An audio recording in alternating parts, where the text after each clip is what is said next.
I'll ask you the question I've been asking everyone from our world coming on this program last week. What happened in Buffalo when Diggs was either sent packing or he left of his own volition or nothing really happened? He just left. I mean, what do you got for me there, Jeremy? Well, it's a situation where you're trying to piece it together. Nobody will spell it out. But what I know is that last game against Cincinnati, he walked out uneasy, was unhappy. That was clear to everybody there. And it seems like what happened on the field was certainly a part of that, with him not getting the ball in crucial situations. And then I was told in the offseason, hey, Josh Allen and Stefon Diggs have to have a conversation, a meaningful conversation. I think that happened when they were all there for minicamp. What was it, last week? I don't know, the weeks blend together now. But whenever they were there for minicamp, where Diggs was there and then he wasn't, that first Tuesday. And I believe they talked. I know the Bills had closed-door meetings with important people there, with Diggs. When Sean McDermott went to the podium, things were still unresolved. And I think that's part of why the answers came out the way they did.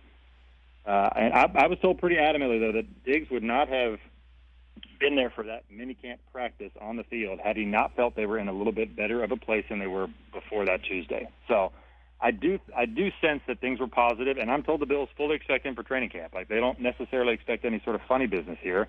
They believe they do have this resolved. To what extent, I don't know.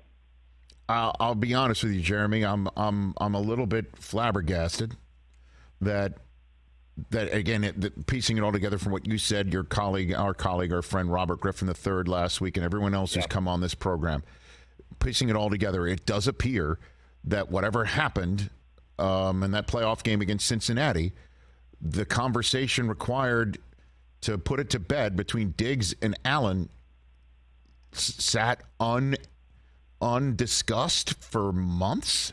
Really? Like no phone call, no FaceTiming, no meeting. Like literally what needed to be said between two guys who have both on this program talked about how much they love each other.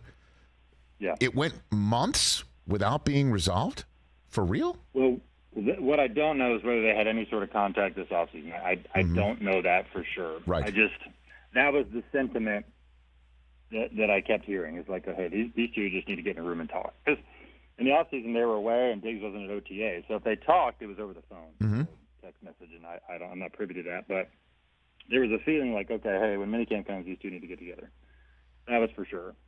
Just to clear some things up. And Josh Allen hinted at that, saying that there was some, really, what did he say, some non-football related matters they had to discuss. So I don't know what the off-field dynamic is at all. But, certainly there could be something there. I don't want to speculate. But, yeah, it does seem like there was some progress made. Catch the Rich Eisen Show every single day on the Roku channel, 12 to 3 Eastern, for free.